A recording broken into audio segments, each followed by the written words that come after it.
بسم الله الرحمن الرحيم.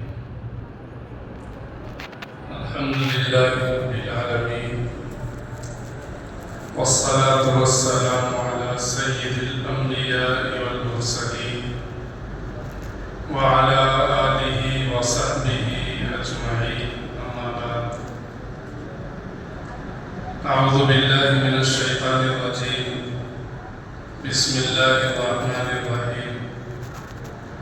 قل هل يستوي الذين يعلمون والذين لا يعلمون إنما يتذكر أولو الألباب. صدق الله العظيم. سبحانك لا علم لنا إلا ما علمتنا. گرامی قدر حضرات اساتذہ کرام اور عزیز طلبہ، ہم سب کے بڑے حضرت مولانا سید احمد ومیز ندوی صاحب نقشبندی دامت برکاتہم کی ولولہ انگیز خطاب اور تقریر کے بعد مجھے کچھ کہنے کا حکم ہوا ہے. انداز بیان اگرچہ بہت شوق نہیں ہے، شاید کہ تیرے دل میں اتر جائے میری بات کے پیش نظر اللہ سے دعا کرتے ہوئے کچھ باتیں عرض کر رہا ہوں. اس وقت پوری دنیا کا اگر جائزہ لیا جائے تو عجیب و غریب صورتحال ہے. پولیس کے محکمے کا جائزہ لیا جائے، پولیس والے چاہتے ہیں دنیا کا ہر آدمی مجرم رہے. ڈاکٹر حضرات کا جائزہ لیا جائے تو ڈاکٹر کی خواہش یہ ہے کہ ہر آدمی مریض رہے. وکلا کا جائزہ لیا جائے تو ہر وکیل یہ چاہتا ہے دنیا میں جھگڑے فساد ہوتے رہے. لیڈر اور نیتاؤں کا جائزہ لیا جائے تو جگ ظاہر ہے وہ چاہتے ہیں کہ ہر شہری ان پڑھ رہے. بینک والوں کا جائزہ لیا جائے تو ہم سب جانتے ہیں، اور آپ اگر نہیں جانتے ہیں بڑے ہوں گے تو جانیں گے کہ بینک والے چاہتے ہیں کہ ہر آدمی قرض دار رہے. یہ میں نے تو کچھ مثالیں دی، لیکن اس دنیا کی اس عجیب اور متضاد کیفیت کے ساتھ اگر علمی دنیا کا جائزہ لیا جائے، علمی دنیا کا مطلب دینی مدارس، مکاتب اور دین سے جڑی ہوئی تحریکوں کا جائزہ لیا جائے تو معاملہ اس کے برعکس ہے اور صحیح ہے کہ ہر ادارہ اور ادارے کا ہر استاذ چاہتا ہے کہ اس کا طالب علم پڑھا لکھا ہو. کوئی استاذ، کوئی ادارہ یہ نہیں چاہتا ہے کہ اس کے ادارے میں آئے ہوئے طلبہ، اس کی درسگاہ میں بیٹھے ہوئے طلبہ پڑھے لکھے نہ ہوں. اور اگر کوئی ادارہ، کوئی استاذ ایسا چاہتا ہے تو حقیقت میں وہ استاذ ہے ہی نہیں، حقیقت میں وہ ادارہ صفہ سے تعلق رکھنے والا ادارہ ہے ہی. ایسا ہے یا نہیں؟ ایک مقدمہ یہ. دوسرا مقدمہ آپ کو سناؤں. اگر تجویز کی زبان میں کہوں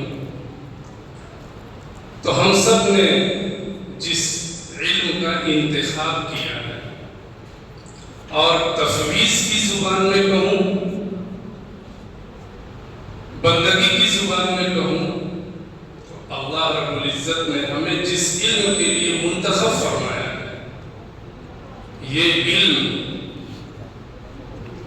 ایسا ہے جو ہم سب کے لیے سرمایہ افتخار بھی ہے، سعادت بھی ہے اور آخرت میں کامیابی کی ضمانت بھی ہے، کیونکہ اس علم کا رشتہ نبی پاک صلی اللہ علیہ وسلم کی ذات اقدس سے جا کر ملتا ہے اور وہاں سے اللہ تک پہنچتا ہے۔ اسی لیے قرآن کریم کے اندر کہا گیا،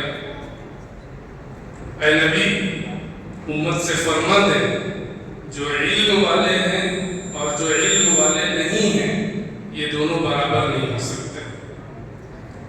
علم والوں کا مقام بہت بلند ہے کیونکہ وہ جہالت کے اندھیرے سے دور ہیں، علم کی روشنی میں ہیں، اور جو علم دین کو حاصل نہ کر سکے یا اس کی کوشش نہیں کی وہ ظاہر ہے جہالت کے اندھیرے میں ہیں، دونوں برابر نہیں ہو سکتے۔ جس علم کی بنیاد پر انسان کے اندر امتیاز کیا جاتا ہے، آپ کو مفتی بولا جاتا ہے، حافظ بولا جاتا ہے، مولانا صاحب بولا جاتا ہے، جاہل کو نہیں بولا جاتا ہے، اس علم کا اصل مقصود عمل ہے۔ اس علم کا اصل مقصود عمل ہے۔ اس عمل کی بنیاد پر اہل علم اور جاہل لوگ برابر نہیں ہو سکتے۔ یہی وجہ ہے کہ قرآن کریم کے اندر جہاں جنت دیے جانے کی بات کہی گئی وہاں علم کا تذکرہ نہیں۔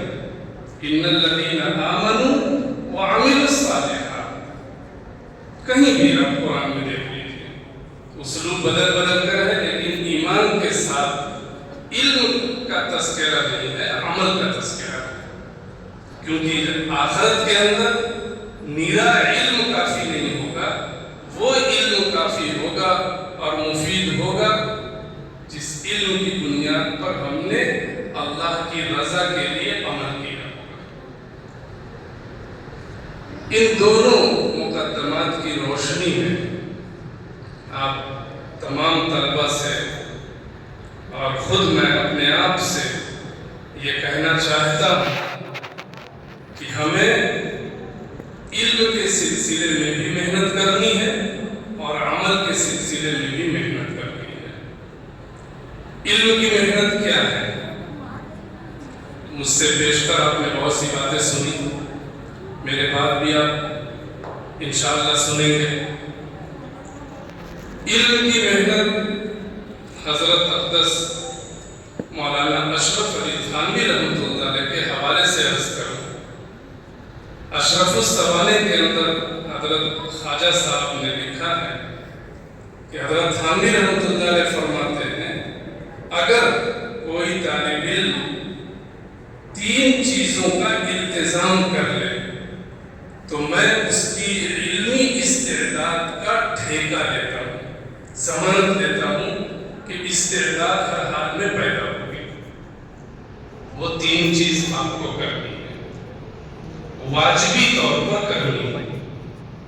اگر آپ چاہتے ہیں علم میں ترقی کرنا تو، اور اگر آپ نے طے کر رکھا ہے کہ بس ہمیں ویسے ہی سال گزارنا ہے تو آپ کو اپنی نیت کی اصلاح کر لینی چاہیے۔